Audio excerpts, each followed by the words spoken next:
Welcome to the Single Mom Life, powered by the Single Mom Network, an organization developed to be able to bring mothers together from all across the world.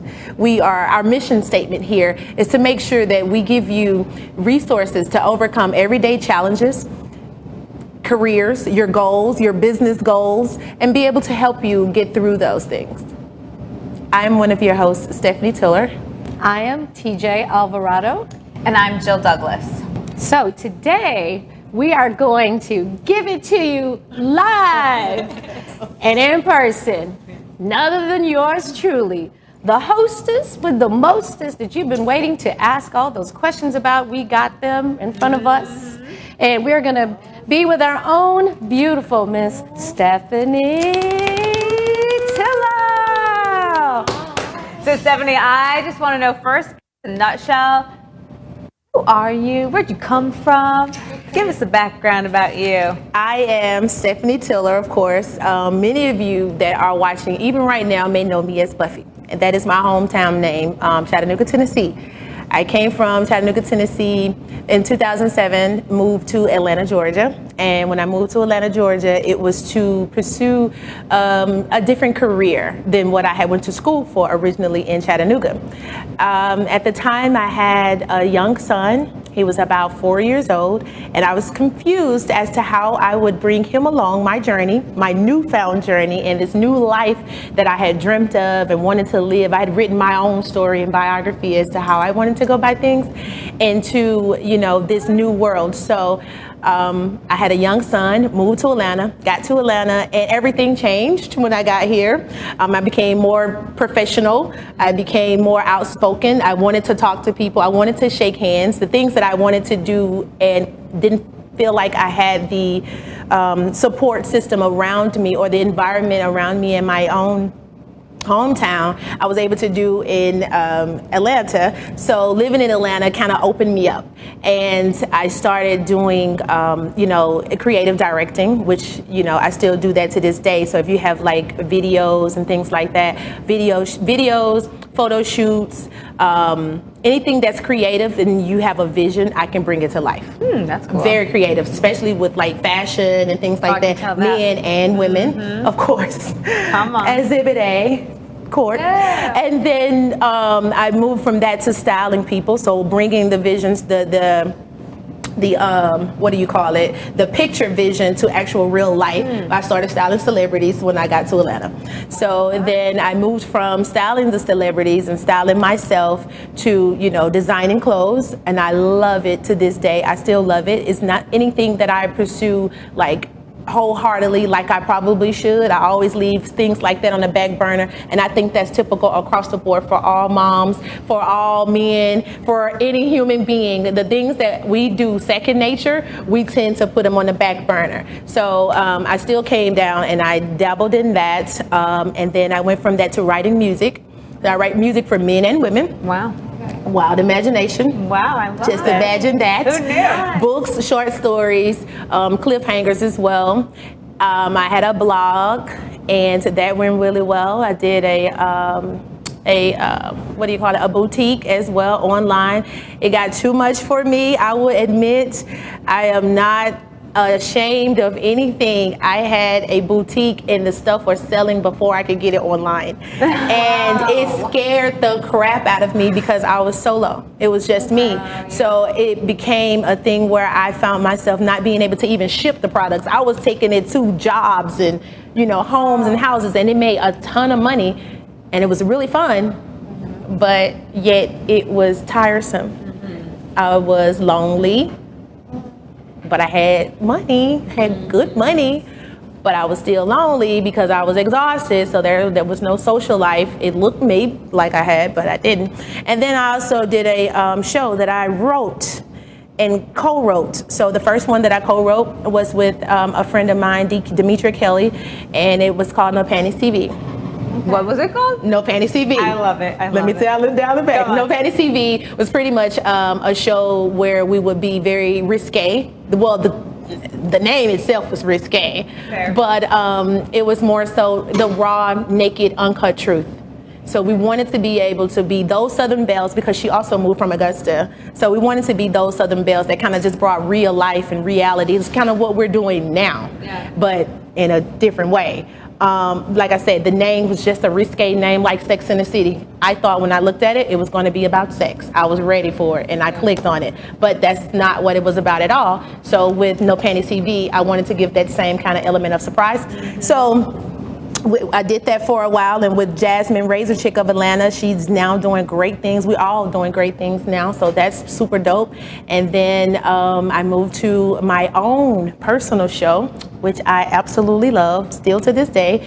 It was much different than that one, because this one here was my baby.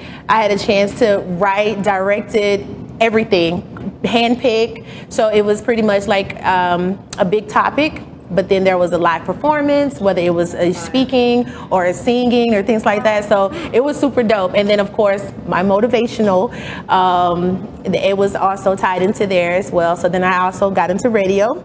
And I know this is the longest nutshell. I'm you like, are you 85? Like, It's okay. what in the That's world? awesome. Like, this is incredible. So then I got into Morning Coffee Swig with my co-host Jason Carey at IBNX Radio. And that kind of changed a lot of things for me, because one, the show is from 7 to 10. It's early. That's early. I didn't have that kind of discipline at the time. I wanted it, but I didn't have it at the time. So it taught me that, but then it also gave me an immense amount of resources and networks. So I've been able to connect with so many different people. I have been in a room with millionaires. I've been in a room with some really great celebrities, and I've developed some wonderful relationships. So that's just a little bit about me. Okay. Awesome. So that's a really firm lot of it about me, foundation, right? Yeah. There's a lot of different ingredients in that gumbo of who's Buffy. Okay. So all that being said, and where you're at now, right? Yeah. So you've got the Morning Coffee Swig. That's what I'm hearing. The Yeah. main thing. And you're on the Single Mom Life. Yes. So taking these two platforms from TV to also over the radio waves, what do you see, or where's your plan on the horizon? Like, why are you doing this here, and what are you hoping to accomplish and now bring forth to those people that you're influencing? Because you're an awesome creative spirit. Yeah. You are definitely putting a positive influence out there. What's your next frontier? What do you see this doing? Well, one thing about it, like, I've never been a shy person when it comes to helping people. So I could be around whomever, but if I see another person that needs help, I'm going to go over and help that person. With that being said, sometimes you have to just step outside of yourself, and it's not for me. The answer to your question is none of this is for me. If I had to say that this was something that I just do for myself, is super fun and I like it, and I wouldn't be able to do it. I'm selfless like that. Yeah. So for me, I sacrifice myself in the most positive way possible by being able to give back. If my spirit, my energy, and the things that I have stored inside of me, which was my purpose, my divine energy, whatever you want to call it, if it's inside of me and it belongs in other people's hearts, mind, thoughts, and souls and bodies, I'm going to give it to them. Okay. So the platforms that were available to me, these platforms came after so many other opportunities that I had shied away from. Yes. I'm a behind the scenes kind of person. Okay. I've always been behind the scenes. That's always been my thing. So it was never like, oh, I'm gonna jump in front of the camera and I'm gonna do this, I'm gonna do that. Like, no, if I'm gonna write it, I'm gonna jump in front of the camera, but I would rather write it and somebody else do it, so I wouldn't have to catch the flack behind it. Okay. Because sometimes a pretty face, you hear nothing come out of their mouth. Oh, so I'm gonna cut you right there. A pretty face. So viewers, get this, right? With all the stuff you've gone through, and this is what I'm hearing, okay? So right now, what I see is you are shining bright. You shine bright like a diamond. Not trying to sound cliche, but we all know that in order to get to that diamond, you've got to dig deep. Yes. You come from a deep, dark, cold place where it seems like all the is buried on top of you. So let me ask you this, just really quick.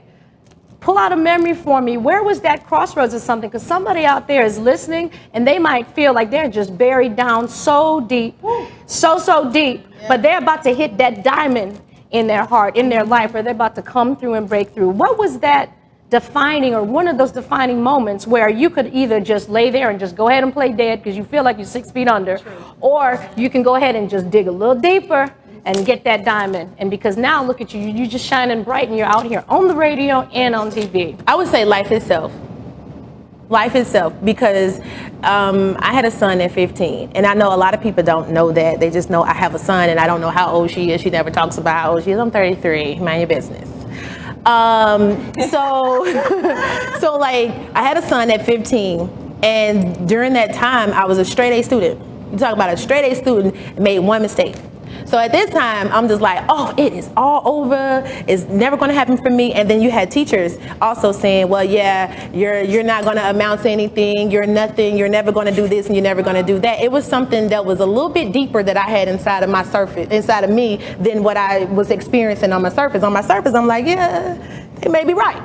But it was something else inside of me that said, no. Yeah. So it was one of those teachers, and I really liked her a lot, and she liked everybody else.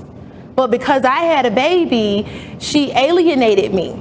Like, I would read to the class and everything. Like, I would try to, and I took their test. So when you were in That's school, the cat you were out of the allowed bag. to be in with the regular population. They didn't try to make you go after school or something No, else. So they that's didn't good. do You that. still They got do to that. mix. I was actually, so early on in life, so I was able to make connections and a different kind of relationship with the teachers than my peers. My peers was actually talking to each other. I was talking to the adults. They were my friends, like in school and outside of school. So, make a long story short, her telling me that and feeling like that was, something that I had to prove myself against, it made me go hard. So I got a job, I lied on my application at 15 years old, and I knew I had to do something to take care of this child. And I knew I still wanted to go to school. So I stayed in, and I stayed with the fight, and I lived in the slums. We didn't have much. We didn't have anything, but I didn't know that coming up. I didn't know that till I had my own child. So prior to me having my child, growing up in the slums and living in poverty, everybody around me lived the same way, so it felt good. It was comfortable for me. And then, turning 15 and having to go and get this job and support myself, I didn't have a handout. There's no handouts when you have children, and I'm sure you guys could understand that. So I went on an emotional roller coaster. Of course, I was young, so I made terrible decisions, very terrible decisions, and I had my fair share of bad choices. And I still stayed in school at this time. I'm still staying in school, but mind you, I am smarter than the people that I'm in school with. But I can't do the things that they can do. I can't run for homecoming court and things like that because of my situation. The teachers would pull me to the side like, hey, you can't run. Wow. Whereas then everybody like, oh, you run. I'm like, nah, I don't want to run. Deep down, I really did. Wow. But it was all good. No pressure. And so, like I said, I stayed with the fight, and then I ended up I went to college. And at first I thought I was going to go to the Army. I did want to go to the Army because I was still that same tomboy. But that changed for me as well. So instead of me going to the Army, I ended up still going to college and living a somewhat normal life during that time. Of course, life happens when you have a child, regardless of what. No matter how good your plans is, they say you want to make God laugh, tell him your plans. Yeah, I know he cracking up still to this day because none of that happened. I am not rich and I am over 30. It's supposed to happen at 22. But so the answer to your question is like everything in life happened, and it never stopped happening for me. So my defining moments I can't pinpoint them. I can't say it was the time I went to jail. I can't say it was the time that I gave up, selling narcotics. I can't say that it was the time that I decided to not be in a relationship and be completely celibate. I can't define those moments because all of them made my character. They made me who I am. I never switched up. I've always been the same. If I've been in a room with you and I didn't say a word, check your energy. It ain't mine. Oh, nice. And I grew up in the church as well, so I still had like my morals as well. Like I still had some sense of principle, some sense of moral. Like I still understood right from wrong. I knew when my decisions were poor, and I knew that I could fix them. Okay. When you're around people with a testimony and a story, you understand people, you understand human life, and you understand everything is forgiven. Okay. So if you could speak to that 15-year-old Stephanie now, who's pregnant, who's in school, who's always been straight A's and has her goals and everything, and she's got everybody around her say, no, you can't do this, you can't do that, you know. And right now in the school system, I think a lot of the schools, they have like a special school or special time for students who are pregnant, so they're not even allowed in like the regular, if you will, population. So I think there's more of a separation. If you can speak to that 15-year-old Stephanie now, what would you tell her? It is never too late. It is never too late. One mistake will not cost you your entire life. If you want to make a person your footstool, you have to be ordered. You have to be obedient. You have to listen to your inner self, listen to your inner thoughts.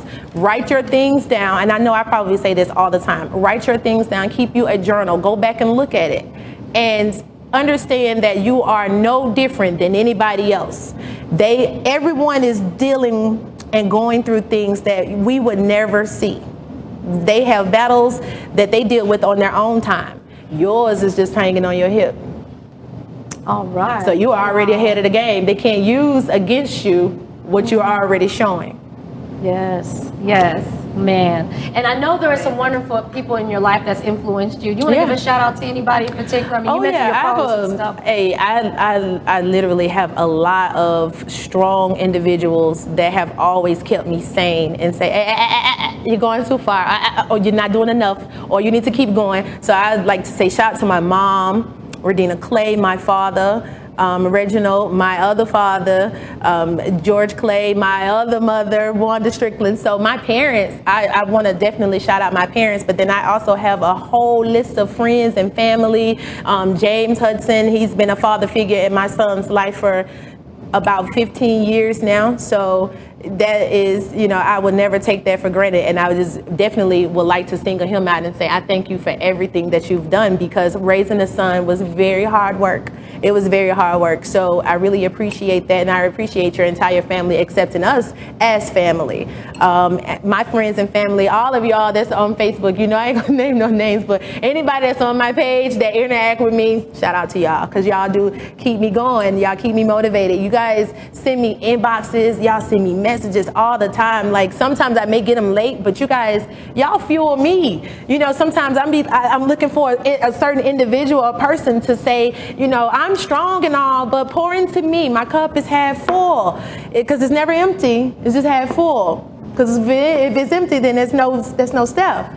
So you guys will pour into me and not even know that you're doing that. So shout out to you guys. Woo! So awesome. Well, Stephanie. if you want to know more about Stephanie Tiller, aka Buffy, drop it in the comments. We really appreciate you tuning in and getting to know us, your hosts, a lot better. Tune in with us next week, where you can find us, The Single Mom Life. We are powered by the Single Mom Network. Yes, and be sure to follow us. So I know you mentioned it a little bit, but look for us on Facebook and Instagram at the Single Mom Life US and the Single Mom Network. And we have a YouTube channel as well. You can subscribe to that and get all these amazing episodes. You can go back and watch other ones, see the ones in the future. And appreciate you. We appreciate you tuning in, and we'll see you next time. So thank you for joining us on The Single Mom Life, powered by the Single Mom Network, Where dreams meet opportunities.